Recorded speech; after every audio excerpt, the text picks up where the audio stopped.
क्या आप जानते हैं, भारत की सबसे प्राचीन सभ्यता के बाद एक ऐसा समय आया जिसने भारतीय संस्कृति, धर्म और समाज की नींव रखी। इसे कहा जाता है वैदिक काल। यही वह समय था जब लिखे गए थे दुनिया के सबसे प्राचीन ग्रंथों में से एक, ऋग्वेदा। लेकिन सवाल यह है, वैदिक काल में लोग कैसे रहते थे और उस समय का समाज कैसा था? आज हम जानेंगे वैदिक काल का पूरा इतिहास। वैदिक काल लगभग 1500 ईसा पूर्व के आसपास शुरू हुआ माना जाता है। इस समय के बारे में हमें जानकारी मिलती है 4 प्रमुख वेदों से: ऋग्वेद, यजुर्वेद, सामवेद, अथर्ववेद। इनमें से सबसे प्राचीन है ऋग्वेदा, जिसमें देवताओं की स्तुतियां और उस समय के जीवन का वर्णन मिलता है।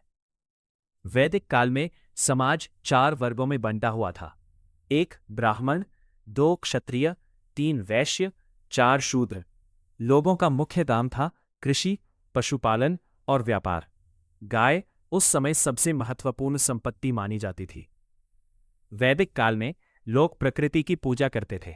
सबसे प्रमुख देवताओं में शामिल थे इंद्र, बारिश के देवता; अग्नि, अग्नि के देवता; वरुण, जल के देवता।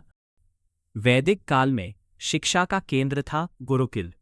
छात्र जंगलों में बने आश्रमों में रहते थे और गुरु से शिक्षा प्राप्त करते थे।